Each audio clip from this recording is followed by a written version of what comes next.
ونستعينه ونستغفره ونعوذ بالله من شرور أنفسنا ومن سيئات أعمالنا من يهده الله فلا مضل له ومن يضلل فلا هادي له وأشهد أن لا إله إلا الله وحده لا شريك له وأشهد أن محمدًا عبده ورسوله أما بعد فإن خير الحديث كتاب الله وخير الهدي هدي محمد صلى الله عليه وسلم وشر الأمور محدثاتها وكل محدثة بدعة وكل بدعة ضلالة وكل ضلالة في النار يا أيها الذين آمنوا اتقوا الله حق تقاته ولا تموتن إلا وأنتم مسلمون يا أيها الناس اتقوا ربكم الذي خلقكم من نفس واحدة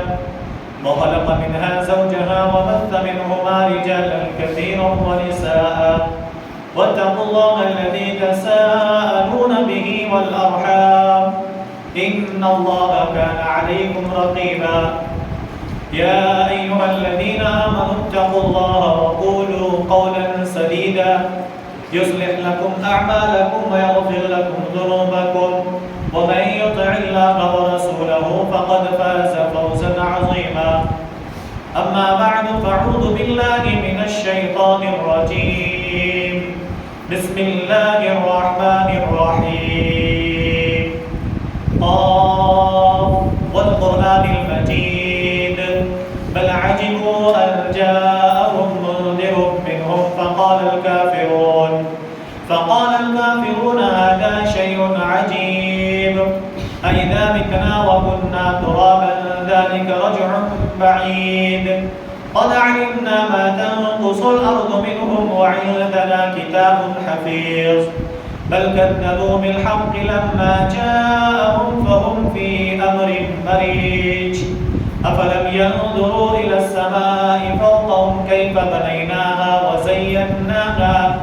وزيناها وما لها من فروج والأرض مددناها وألقينا فيها رواسي وأنبتنا فيها من كل زوج بهيج تبصرة وذكرى لكل عبد منيب ونزلنا من السماء ماء مباركا فأنبتنا به جنات وحب الحصيد والنخل باسقات لها طلع نضيد رزقا للعباد وأحيينا به بلدة ميتا كذلك الخروج كذبت قبلهم قوم نوح وأصحاب الرس وثمود وعاد وفرعون وإخوان لوط وأصحاب الأيكة وقوم تبع كل كذب الرسل فحق وعيد أفاعينا بالخلق الأول بل هم في لبس من خلق جديد وقال الله سبحانه وتعالى في موضع آخر يا أيها الذين آمنوا اجتنبوا كثيرا من الظن إن بعض الظن إثم ولا تجسسوا ولا يغتب بعضكم بعضا أيحب أحدكم أن يأكل لحم أخيه ميتا فكرهتموه واتقوا الله إن الله خبير بما تعملون رب اشرح لي صدري ويسر لي أمري واحلل عقدة من لساني يفقهوا قولي سبحانك لا علم لنا إلا ما علمتنا إنك أنت العليم الحكيم اللهم أرنا الحق حقا وارزقنا اتباعه وأرنا الباطل باطلا وارزقنا اجتنابه اللهم آمين حاضرین جمعہ بزرگان دین نوجوان ساتھیوں عزیز بچوں پردہ نشین خواتین اسلام ہر قسم کی تعریف و توصیف اللہ رب العزت کی لائق و زیبا ہے جو علی کل شیء قدیر ہے بعدہ درود و سلام نازل ہو تمام انبیاء علیہم الصلاۃ پر بالخصوص ہمارے آپ کے آخر نبی احمد مجتبی محمد مصطفیٰ صلی اللہ علیہ وسلم پر اللهم صل على محمد وعلى آل محمد كما صليت على إبراهيم وعلى آل إبراهيم إنك حميد مجيد اللهم بارك على محمد وعلى آل محمد كما باركت على إبراهيم وعلى آل إبراهيم إنك حميد مجيد کہ جن کو اللہ رب العزت نے آخری نبی اور آخری رسول بنایا، جن کے ذریعے سے رب تعالیٰ نے کتابوں میں سے سب سے بہترین اور آخری آسمانی کتاب قرآن مجید جن کے حوالے کیا، اور جن کے ذریعے سے اللہ تبارک و تعالیٰ نے ہم تک پہنچایا اور تمام دنیا میں موجود لوگوں کے لیے رشد و ہدایت کا ذریعہ بنایا۔ حضرت گرامی، پچھلے تقریباً 2-2.5 مہینے سے ایک ٹاپک جو میرا چل رہا تھا سیرت النبی صلی اللہ علیہ وسلم، جن کے تقریباً 9 پارٹس گزر چکے ہیں۔ آئندہ پھر انشاءاللہ اس پر باتیں ہوں گی، لیکن آج کے خطبے میں معذرت کے ساتھ میں نے کہا تھا پچھلے خطبے میں کہ انشاءاللہ کچھ باتیں آپ کی سامنے رکھی جائے گی، لیکن حالات کے پیش نظر ایک دوسرے موضوع پر آپ کے سامنے کچھ باتیں عرض کرنی ہیں۔ اب تک ہم لوگ نبی صلی اللہ علیہ وسلم، آپ کے صحابہ اور وہ تمام لوگ جنہوں نے دین اسلام کے لیے محنتیں کی، کوششیں کی، قربانیاں دیں، وہ سننے بہت اچھے لگ رہے تھے، لوگوں کی باتیں، خطبے اچھے تھے، ویسا تھا، اچھی بات ہے، بس ہمیں عمل کی اللہ توفیق عطا فرمائے۔ لیکن آج کے خطبے میں ہم جانیں گے تھوڑی سی ہمارے اندر موجود بیماری کے سلسلے میں۔ ہم نے جو آیت کریمہ پڑھی ہے وہ سورۃ الحجرات کی سورہ نمبر 49 کی یہ سورت ہے، اور اس سورت کے اندر سے میں نے ایک آیت کریمہ پڑھی ہے، آیت نمبر 6، اور معاشرے کے اندر انسان زندگی کیسے گزارے، معاشرہ امن و سلامتی والا کیسا ہو، ایک انسان دوسرے انسان سے انسانیت کے ناطے اس کے اندر ہمدردی کیسی ہو، وہ کس طریقے سے معاشرے کو پرامن بنا سکتا ہے، وہ تمام باتیں اللہ رب العزت نے اس سورت کریمہ کے اندر بیان فرمایا۔ میں نے جو آیت کریمہ تلاوت کی ہے تو اس آیت کے ذکر میں چند باتیں ہمیں اپنے اپنے دامن کے اندر جھانک کر دیکھنا ہے۔ اگر یہ چیزیں ہمارے اندر بھی پائی جاتی ہیں تو ہمیں توبہ کرنا ہے اور اس غرق ہونے والی کشتی جس پر ہم سوار ہیں اس سے ہمیں باہر نکلنا ہے، اور اگر ہمارے اندر وہ چیزیں نہیں ہیں تو پھر الحمدللہ اللہ کا شکر ادا کر کے آگے نیک اعمال کرنے کی کوشش کریں گے۔ لیکن میں ایک بات برملا کہہ سکتا ہوں کہ ابھی جتنی باتیں آنے والی ہیں، کوئی بھی انسان الا ماشاء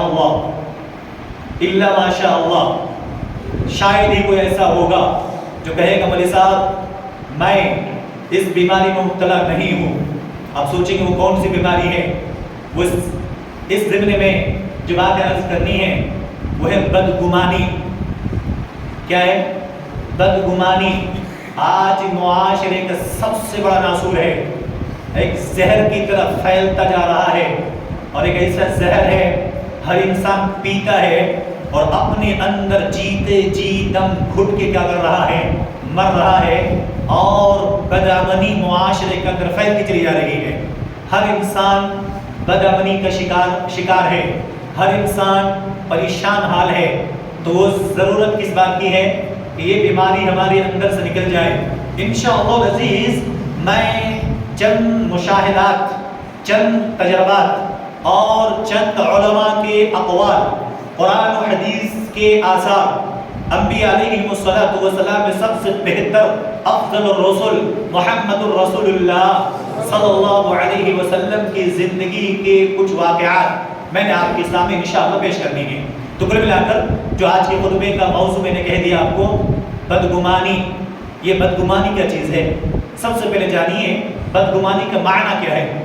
اس کا مطلب یہ ہوتا ہے بدگمانی کا کسی دوسرے انسان کے سلسلے اپنے ذہن و قلوب میں غلط خیال پیدا کر لینا، اس کو کہتے ہیں بدگمانی، یا سوء ظن اس کو کہتے ہیں کہ انسان سامنے والے کی حقیقت کو تحقیق کیے بغیر، سامنے والے کی کنڈیشن، اس کی سچویشن کو دیکھے بغیر، اس کی تحقیق کیے بغیر اپنے ذہن میں ایک بات انسان بٹھا لیتا ہے، پھر سامنے والے کی اچھی بات بھی اچھی نہیں لگتی۔ ایک بات یاد رکھیں، اور معاشرے کے اندر دشمنی جو پیدا ہوتی ہے یہاں سے شروعات ہے.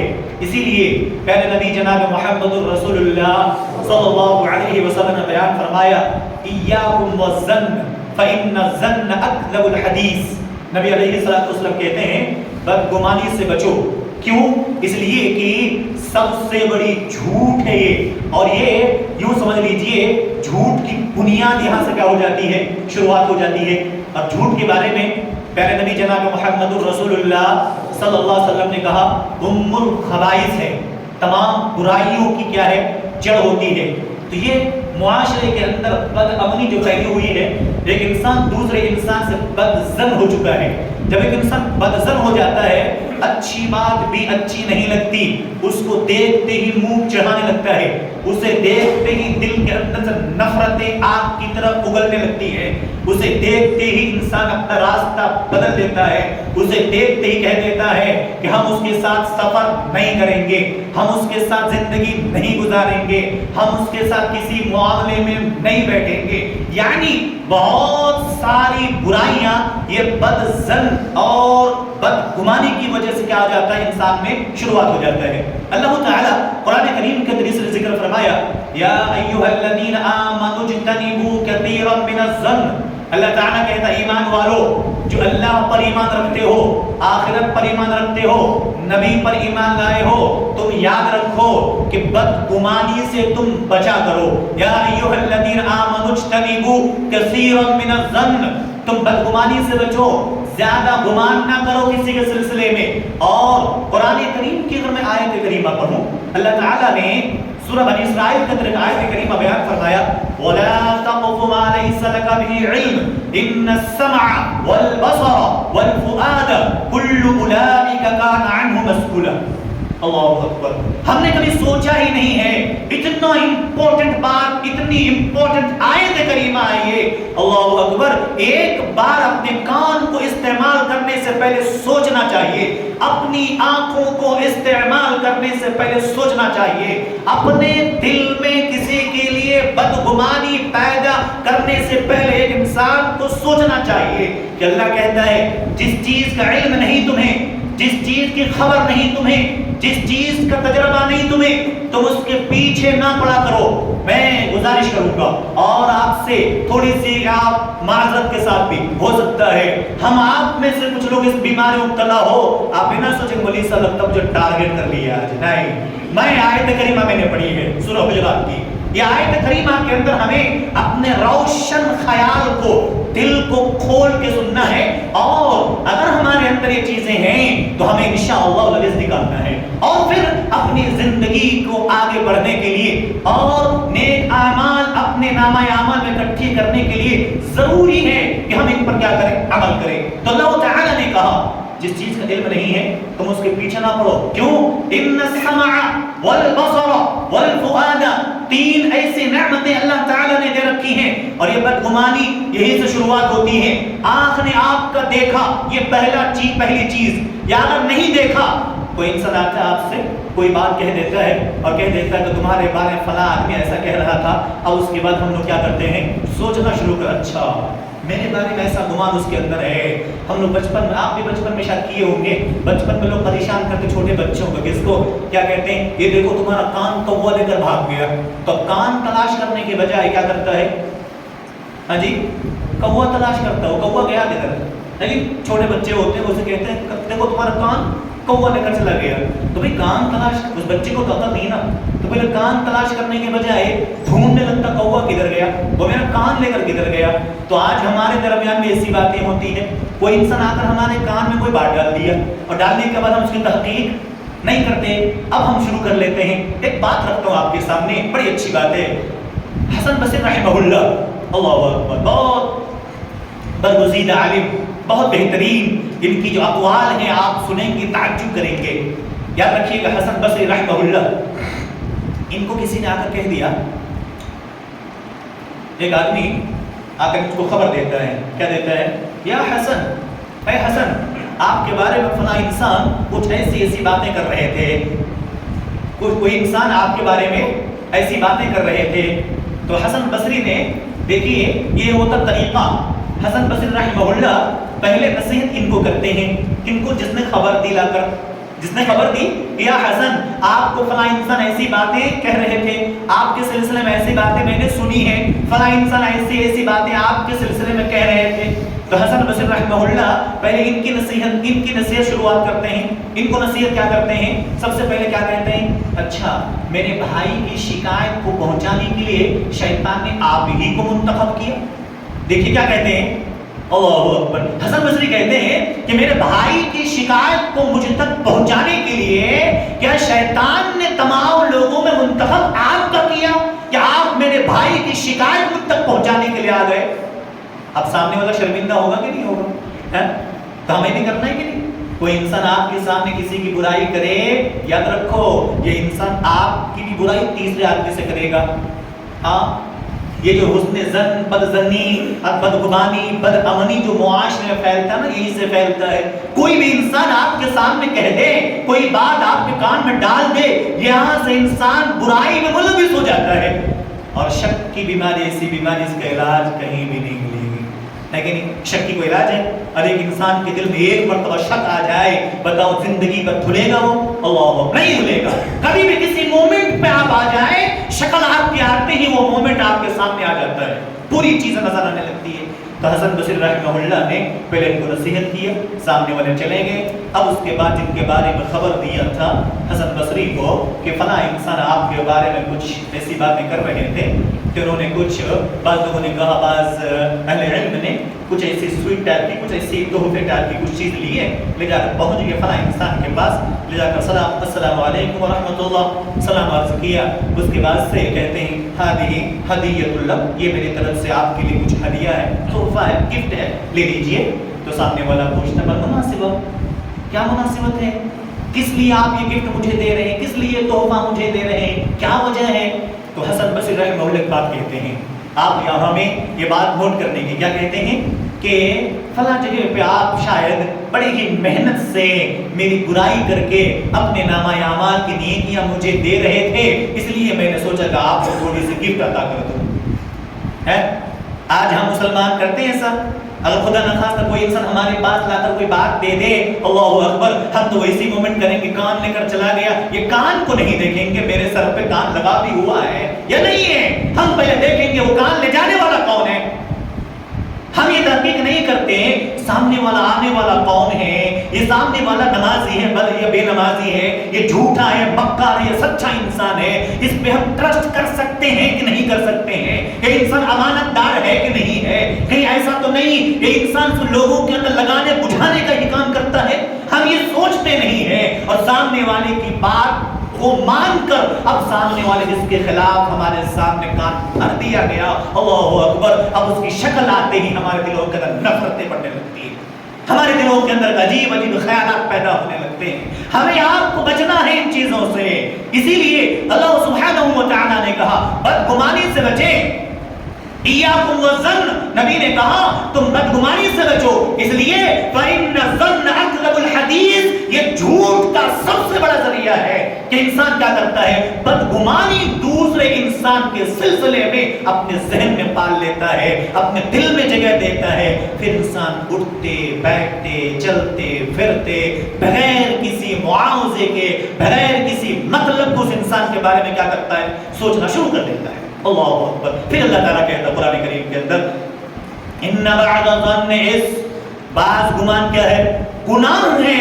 آپ کو بعض گمان، دو چیزیں یاد رکھیں، ایک تو ہوتا ہے ایسا ظن جس کے بارے میں آپ سوچ سکتے ہیں، مان لیجیے آپ نے اپنی نظروں سے دیکھا ہے انسان اچھا ہے یا برا ہے، اس کے بارے میں تو آپ ظن کر سکتے ہیں. جس کو آپ نے اپنی آنکھوں سے دیکھا ہے، جس کو آپ نے نہیں دیکھا، دوسری قسم کی آپ کو کسی نے لا کر خبر دیا، آپ اس پر ٹرسٹ نہ کریں، آپ زیادہ نہ سوچیں، ورنہ اللہ تعالیٰ نے کہہ دیا ان السمع والبصر والفؤاد، یہ تمہارے کان کے سلسلے میں، یہ آنکھ کے سلسلے میں، یہ دل کے سلسلے میں اللہ پوچھے گا. کہاں تک استعمال کیا؟ صحیح باتوں کو سننے کی عادت ڈال لیجئے، غلط باتوں کو سننے کے لیے آپ کیا کر دیجئے، اس کام سے منع کر دیجئے. اگر کوئی آپ کے سامنے برائی کرتا ہے، کسی کے بارے میں خبر دیتا ہے، تو آپ کہہ دیجئے نہیں بھائی مجھے آپ کی باتیں نہیں سننا ہے، آپ کوئی دوسرے موضوع پر بحث کریں تو کیا ہوگا، بہتر ہوگا. شروعات آپ آج سے ہی کر دیجئے. کوئی انسان آپ کے کے سامنے برائی کرتا ہے، کوئی انسان آپ کے ذہن میں کسی کے بارے بدگمانی ڈالتا ہے، تو آپ کہہ دیجئے کہ نہیں بھائی ہمیں آپ کی بات نہیں سننا ہے، ہمارا بھائی کا معاملہ ہمارا معاملہ ہے، جب سامنے آئے گا تو ہم دیکھیں گے، ابھی ہم آپ کی باتوں پر بھروسہ نہیں کر سکتے، آپ موضوع چینج کر دیجئے۔ اللہ کی قسم اس کے بعد سے کبھی وہ انسان آپ کے سامنے کسی کی برائی نہیں کرے گا، کسی کی آپ کے سامنے کیا دنیا کے اندر کسی انسان کے سامنے وہ برائی نہیں کرے گا۔ جب ایک مرتبہ آپ روک کر دیکھیں اس انسان کو، ایک مرتبہ روک کر دیکھیے، معاشرے کی برائی انشاءاللہ کیا ہو جائیں گی، ختم ہونا شروع ہو جائیں گی۔ پھر اللہ تعالیٰ کہتا ہے وَلَا تَجَسَّسُوا، جاسوسی کرتے نہ پھرو، کون انسان کیا کر رہا ہے، یہ کہاں جا رہا ہے، کیا کر رہا ہے، اس کی کیا سورسز ہیں، اللہ اکبر، اللہ منع کرتے رہے۔ آپ کو مطلب نہیں ہے، ہاں کوئی مطلب اگر ہو، مان لیجیے کبھی کبھی ہوتا ہے رشتے وغیرہ کی بات آتی ہے، کہیں کسی کو شک ہو جاتا ہے، پھر اس کی جستجو کرتے کہ ایسا تو نہیں کسی انسان کو دھوکے میں ڈالے ہوئے، تو آپ تو اس کی تحقیق کر سکتے ہیں، بلا وجہ آپ کسی کی جاسوسی نہیں کریں گے۔ اللہ منع فرمایا وَلَا تَجَسَّسُوا، آپ کسی کی جاسوسی نہ کریں۔ آج کام نہیں ہے، ہم بیٹھ جاتے ہیں، باتیں کرتے ہیں، الحمدللہ اچھی باتیں کیجیے، اللہ رسول کی باتیں کیجیے۔ پہلے نبی صلی اللہ علیہ وسلم کے بارے میں آپ نے سنا ہوگا، نبی کی وفات ہوئی، حضرت ابوبکر صدیق رضی اللہ عنہ کیا بنے، خلیفہ بنے، ٹھیک ہے۔ ابوبکر صدیق رضی اللہ عنہ نے اپنے رہتے ہی حضرت عمر بن خطاب خلیفہ بنا دیا، اور خلیفہ بنا دینے کے بعد اللہ کے نبی صلی اللہ علیہ وسلم کے صحابی کے خلیفہ بنتے ہی کچھ لوگ حضرت ابوبکر کے پاس آئے، کہنے لگے ابوبکر اللہ سے ڈریے، کہ کیوں مجھے کیا ڈر دکھائیں گے آپ؟ کہا کہ اتنے سخت انسان کو ہمارے پر خلیفہ بنا دیا، حضرت عمر بن خطاب کو، آپ کو سمجھ بھی ہے کہ یہ انسان کتنا جلالی انسان ہے، کہ کتنے بڑے سخت انسان ہیں، آپ نے ان کو میرے اوپر خلیفہ بنا کر جا رہے ہیں، ذرا سوچو تو صحیح۔ کہا کہ سنو لوگو، اللہ اکبر، کیا شخصیت تھی، کاش کہ ہمارے اندر تھوڑی سی جھلک آ جائے، ان کی تھوڑی سی چھٹان ہمارے اندر آ جائے، اتنی چیز آ جائے۔ عمر بن خطاب رضی اللہ عنہ کے بارے میں ابوبکر نے کہا تھا کہ لوگوں سنو، اگر اللہ نے مجھ سے پوچھ لیا ابوبکر تم کو لوگوں نے اتفاق کی رائے سے خلیفہ بنایا تھا، تم اپنے جیتے جی اپنی خلافت کسے دے کر آئے ہو، تو لوگوں میں سنو، میں اللہ سے کہہ دوں گا رب العالمین اس وقت روئے زمین پر سب سے بہترین انسان کو میں خلافت دے کر آیا ہوں۔ کس نے کہا تھا؟ عمر بن خطاب رضی اللہ عنہ کے سلسلے ابوبکر صدیق کہتے ہیں کہ رب نے اگر پوچھ بھی لیا نا تو میں کہہ دوں گا رب سے کہ رب تعالی ہم نے زمین کے اوپر سب سے بہترین انسان جو ہے اسے خلیفہ بنا کر آیا ہوں۔ اس سے بہترین انسان کون ہو سکتا بھائی، جن کے بارے میں رب تعالی قرآن نازل کرے۔ آج پڑھتے ہیں نا وَاتَّخِذُوا مِن مَقَامِ إِبْرَاهِيمَ مُصَلًّى، مسلے پر مقام ابراہیم پر طواف وداع کے بعد 2 رکعت نماز پڑھتے ہیں نا، آپ لوگوں نے پڑھا ہوگا۔ یہ کس کی طرف سے؟ عمر بن خطاب رضی اللہ عنہ نے پہلی بار خواہش ظاہر کی تھی، کہا تھا اللہ کے نبی صلی اللہ علیہ وسلم دل چاہتا ہے کہ اس جگہ پر کھڑے ہو کر 2 رکعت نماز ادا کر لوں جس جگہ کھڑے ہو کر ابراہیم علیہ السلام خانہ کعبہ کی تعمیر کر رہے تھے۔ تو اللہ کے رسول نے کہا نہیں، اللہ نے ابھی حکم نہیں دیا ہے۔ آج ہم دین میں نئی نئی چیزیں نکال لیتے ہیں، سوچتے بھی تو اچھی چیز ہے نا، وَارْزُقْنَا شَفَاعَتَهُ يَوْمَ الْقِيَامَةِ، إِنَّكَ لَا تُخْلِفُ الْمِيعَادَ پڑھتے نہیں، کہتے ہیں اچھی میننگ والی، بھائی اچھی میننگ والی تو کیا ہوا؟ نبی کی مہر نہیں اس پہ، جب نبی کی مہر نہیں ہمیں پڑھنے کی اجازت کون دے؟ یہاں اللہ کا نبی موجود ہے اور اللہ کے نبی صلی اللہ علیہ وسلم سے پوچھتے ہیں عمر بن خطاب، اللہ کا نبی 2 رکعت نماز پڑھنے کا دل چاہتا ہے اس جگہ پہ کھڑے ہو کر جہاں حضرت ابراہیم نے کھڑے ہو کر خانہ کعبہ کی تعمیر کی۔ اللہ کے نبی نے کہا نہیں، اللہ نے اجازت ابھی نہیں دیا، ابھی کچھ ہی دن گزرے، کچھ ہی دن ہوئے، اللہ تعالیٰ جبریل امین کو بھیج دیا، کہا جاؤ وَاتَّخِذُوا مِن مَقَامِ إِبْرَاهِيمَ مُصَلًّى، میرے حبیب کو کہہ دو عمر جو بات کہہ رہے ہیں رب کا فیصلہ پہلے ہی ہو چکا ہے کہ آج کے بعد کوئی بھی اگر خانہ کعبہ کا طواف کرے گا تو طواف کے اینڈ میں 2 رکعت نماز مقام ابراہیم پر کھڑے ہو کر پڑھ لے گا۔ اب کیسی شخصیت ہو عمر بن خطاب کا، عمر بن خطاب رضی اللہ عنہ خلیفہ بن گئے، اس کے بعد سے لوگ گھبرا گئے، کیوں؟ وہ جو نکڑ پہ بیٹھتے تھے نا گلی چوراہے پہ، اللہ کے نبی صلی اللہ علیہ وسلم کے دور میں بھی اللہ کے نبی نے دیکھا، اللہ کے نبی موجود دیکھے، کمپیئر کیجئے، اللہ کے نبی کو لے کے لوگ نہیں ڈر رہے، عمر بن خطاب کے ڈر دیکھے لوگوں کے اندر، اللہ کے نبی صلی اللہ علیہ وسلم کے، اللہ کے نبی نے دیکھا ایک مرتبہ کہ کچھ لوگ راستے کے کنارے کے آئے بیٹھے ہوئے ہیں، اللہ کے نبی نے پوچھا تم لوگ راستے کے کنارے نہ بیٹھو، تم لوگ راستے کنارے نہ بیٹھا کرو، تو صحابہ نے کہا نہیں اللہ کا نبی ہمارا بیٹھنا ضروری ہے، کیا ضرورت ہے اتنی؟ کہا کہ ہم بیٹھ کر دین کی باتیں کیا کرتے ہیں، اللہ کتنی اچھی باتیں نا، ہم لوگ کیا کرتے ہیں؟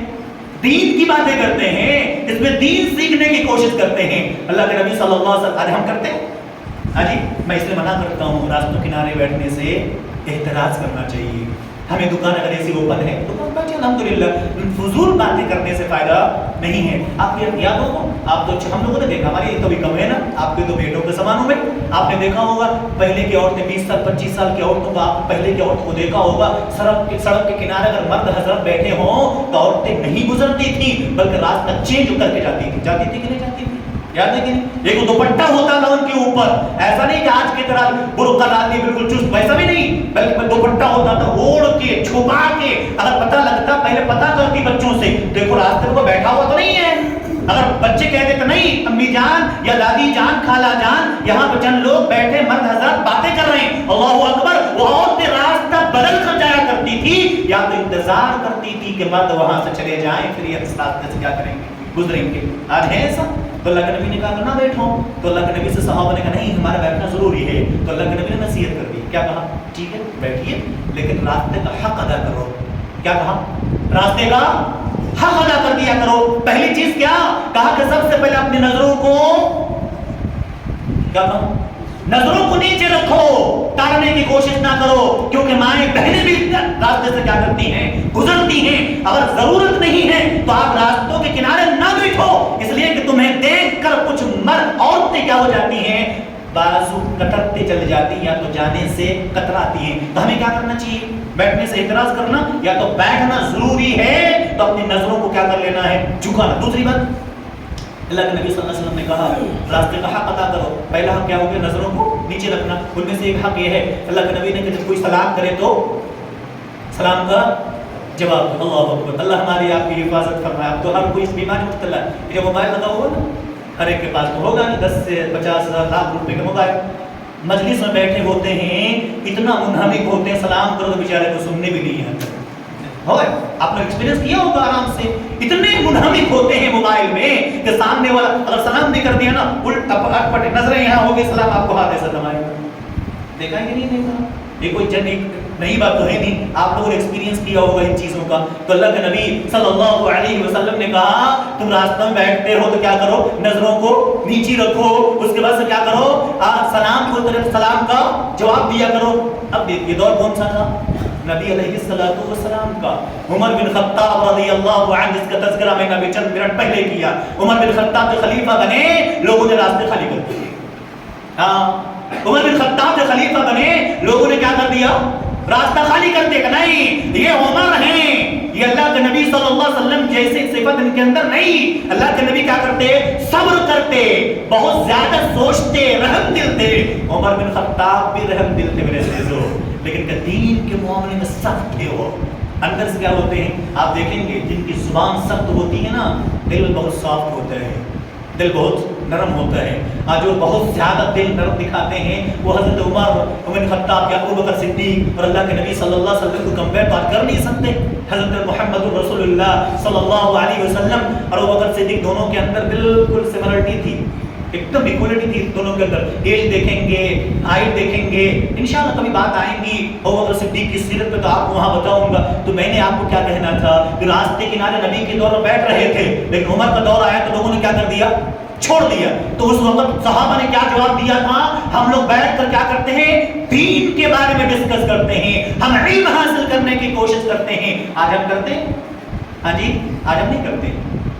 دو انسان ہیں تیسرے کو گھسیٹ رہے ہوں گے گھسیٹ سمجھ رہے دو آدمی بات کر رہے ہیں تو کسی تیسرے موضوع پہ بات ہو رہی ہوگی. 4 آدمی ہیں ایک 5ویں انسان کے بارے میں بات ہو رہی ہوگی. ہمیں اس سے کیا کرنا ہے بچنا کی ضرورت ہے کہ نہیں ہے. اللہ تعالیٰ نے منع فرمایا اسی لیے کہا کہ تم کیا کرو اس سے کیا ہوتا معاشرے کے اندر برائی پھیلتی جاتی ہے. پھر اللہ نے کہا بدگمانیاں سب سے پہلے جانیے بدگمانیاں پیدا کیوں ہوتی ہے یہ امپورٹنٹ ہے. کیوں پیدا ہوتی ہے پہلی بات ادھورا علم کی وجہ سے. ادھورا سمجھتے ہیں یعنی کہ آدھے علم کی وجہ سے. ایک مقولہ نا فارسی میں نیم حکیم خطرے جان نیم ملا خطرے ایمان ہے کہ نہیں. آدھا ڈاکٹر ہوگا تو سر سے پاؤں تک کہیں بھی درد ہوگا ایک تو انجیکشن ڈال دے گا آپ مرو چاہے جیو بات کی بات ہے. اسی طریقے سے جو آدھے بھی عالم ہوں گے پتہ نہیں فتویٰ حلال کر دے گا حرام کر دے گا کوا بھی حلال کبوتر بھی حلال. اسی لیے کہا تو اسی لیے ادھورا علم انسان کو ہلاک کرنے کے کافی ہو جاتی ہے.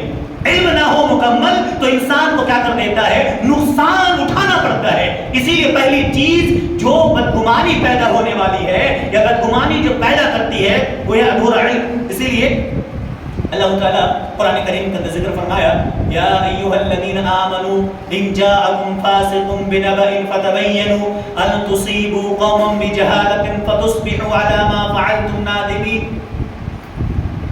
معاف کیجیے، پہلی جو آیت کریمہ میں نے پڑھی تھی یا ایھا الذین آمنوا اجتنبوا، وہ آیت نمبر شاید 12 ہے۔ یہ جو آیت، یہ آیت نمبر 6 ہے، معاف کیجیے گا، یہ آیت کریمہ نمبر 6 ہے۔ اس کے اندر اللہ نے کہا اے ایمان والو، یہ امپورٹنٹ ہے میرے عزیز، اب تک جتنی باتیں میں نے کہی ہیں وہ اب دیکھیے اللہ تعالیٰ کیسے کہتا ہے۔ اللہ کہتا ہے ایمان والو، جب تمہارے پاس کوئی فاسق و فاجر کوئی خبر لے کر آئے، یا ایھا الذین آمنوا ان جاءکم فاسق بنبأ فتبینوا، جب تمہارے پاس کوئی خبر لے کر آئے تو تم کیا کرو؟ اس کی تحقیق کیا کرو، یہ ضروری ہے۔ ہم تحقیق نہیں کرتے، پھر میں مثال دے تو بچے کی کام ہوئی، لیکن تحقیق ضروری ہے، ورنہ تحقیق نہیں کریں گے تو اللہ تعالیٰ کہتا ہے سنو فَتَبَيَّنُوا أَن تُصِيبُوا قَوْمًا بِجَهَالَةٍ فَتُصْبِحُوا عَلَى مَا فَعَلْتُمْ نَادِمِينَ۔ کوئی انسان خبر دیا آپ کے بارے میں، آپ نے اس کی تحقیق نہیں کی، اس کے بعد سے آپ نے شروع کر دیا اس کے سلسلے میں بدگمانی پیدا کرنا، ان کے خلاف سازشیں رچنا، اس کے خلاف باتیں کرنا۔ ایک انسان آپ کے بارے بات کر رہا، آپ اس کے بارے بات کر رہے ہیں، دھیرے دھیرے دونوں کے اندر کی دوستی بھی دشمنی میں بدل جاتی ہے۔ اسی لیے کہتے ہیں بھائی بھائی ایک گھر میں رہتے بیچ میں دیوار قائم ہو جاتی ہے، یہی ساری چیزیں ہوتی ہیں، انسان کیا کر جاتا ہے؟ ادھورا ہے۔ اسی لیے کہ کوئی خبر آئے تو کیا کرو؟ تحقیق کر لیا کرو۔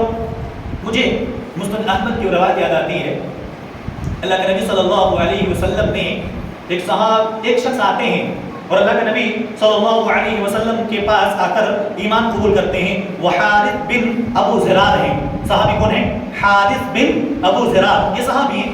یہ آتے ہیں اللہ کے نبی کے پاس آ کر اسلام قبول کرتے ہیں اور اللہ کے نبی صلی اللہ علیہ وسلم کے بعد ٹھہر کے کچھ علم حاصل کرتے ہیں۔ علم حاصل کرنے کے بعد کچھ دنوں کے بعد اللہ کے نبی صلی اللہ علیہ وسلم اس سے کہتے ہیں کہ آپ زکوٰۃ ادا کیجیے، اگر آپ صاحب استطاعت صاحب ثروت ہیں تو زکوٰۃ دیجیے۔ تو یہ کہتے ہیں کہ اللہ کے نبی مجھے اجازت دیں میں چلا جاؤں اپنے قوم کے پاس، اپنے گاؤں، اور وہاں جا کر لوگوں کو میں اسلام کی دعوت دوں، اور وہاں لوگوں کو اسلام کی دعوت دینے کے بعد جب سب لوگ اسلام لے آئیں گے پھر ان کے اندر سے مال کا زکوٰۃ میں اکٹھا کروں، اور پھر آپ یہاں سے کسی ایک کو بھیجیے وہاں، اور میں سارے مال کو اکٹھا کر کے رکھوں گا۔ یہ آپ کا کوئی پیغمبر، آپ کا کوئی بھیجا ہوا انسان جائے گا اور آ کر وہ مال لے کر واپس آ جائے گا۔ اللہ کے نبی کو بڑی خوشی ہوئی کہ بہت اچھی بات ہے، پیشکش تو بہت اچھی ہے کہ وہ انسان خود اسلام قبول کیے ہوئے ہے، یہ جا کر خود لوگوں کو دعوت دے گا دین کی، پھر اس کے بعد لوگوں کے اندر سے مال اکٹھے کر کے ہمارے لیے منتخب کر کے رکھے گا، ہم کسی انسان کو بھیجیں گے، جا کر وہ مال کیا کرے گا؟ واپس لائے گا۔ یہ اللہ کے نبی صلی اللہ علیہ وسلم کو بات بہت پسند آئی، اور اللہ کے نبی صلی اللہ علیہ وسلم نے ایک مرتبہ ولید بن عقبہ، نام یاد رہیں گے؟ ولید بن عقبہ، ان کو بھیج دیا اللہ کے نبی نے، جاؤ جا کر وہاں سے زکوٰۃ کے مال جو ہمارے صحابی حارث ان سے لے کر آئیے۔ انہوں نے کہا تھا، بات دیا تھا کہ تمام لوگوں سے مال اکٹھے کر کے ہم رکھیں گے۔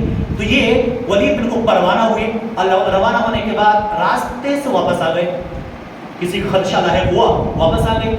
ابن کثیر رحمہ اللہ نے مسند احمد کے حوالے سے لکھا ہے اس آیت کریمہ کے تشریح میں، اس آیت کریمہ کے تفسیر میں، کہ وہ واپس آ کے گئے نہیں، کس کے پاس؟ حارث کے پاس۔ اگر اللہ کے نبی سے خبر دے، غور سے سنیے گا یہ واقعہ، یہ حدیث کریمہ نبی صلی اللہ علیہ وسلم کی زندگی کے درمیان موجود واقعہ، نبی کی موجودگی کا واقعہ۔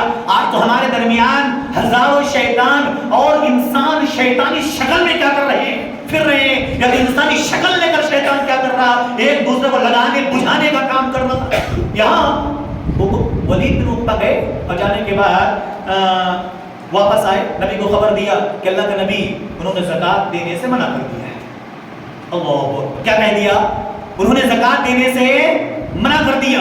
اور اللہ کے نبی صلی اللہ علیہ وسلم کو جب خبر ملی تو اللہ کے نبی صلی اللہ علیہ وسلم نے صحابہ سے کہا کہ اتنی بڑی اس کی ہمت کہ میری موجودگی میں انہوں نے زکوٰۃ دینے سے منع کر دیا ہے۔ تو اللہ کے نبی صلی اللہ علیہ وسلم صحابہ کو بلایا، میٹنگ کیا، اس کے بعد سے کہا کہ بلاؤ، جاؤ کوئی جاؤ، جا کر پکڑ کر لے آؤ۔ کن کو؟ حارث بن ابو زرار کو۔ اور ادھر حضرت ابو حارث بن ابو زرار انتظار کر رہے ہیں کہ اللہ کے نبی کا قاصد آئیں گے، میں تو یہاں زکوٰۃ اکٹھی کر کے انتظار میں ہوں کوئی اب تک نہیں آئے. اللہ کے نبی تو کبھی وعدہ خلاف بھی نہیں کرتے, اور اللہ کے نبی نے وعدہ دیا کہ میں کسی کو بھیجوں گا, اب تک بھیجے نہیں. یہاں دیکھو تو بات کچھ اور بنی ہے, وہاں انتظار کر رہا جن کے بارے میں خبر دی گئی ہے. اللہ اکبر. اللہ کے نبی نے کچھ لوگوں کو منتخب کیا کہ جائیے جا کر حارث کو پکڑ کر لے آئیے, چلے یہاں سے. اور ادھر سے حضرت حارث بھی کہتے ہیں لوگوں کو اکٹھا کیا, کہا کہ دیکھو بھائی ہم نے نبی صلی اللہ علیہ وسلم سے کہا تھا, نبی نے مجھ سے کہا تھا کہ ہم کسی کو بھیجیں گے, اب تک نبی کا قاصد کوئی آیا نہیں. ایک کام کرتا ہم خود چلتے ہیں نبی صلی اللہ علیہ وسلم کے پاس, کہیں نبی ناراض تو نہیں ہو گئے. اللہ اکبر.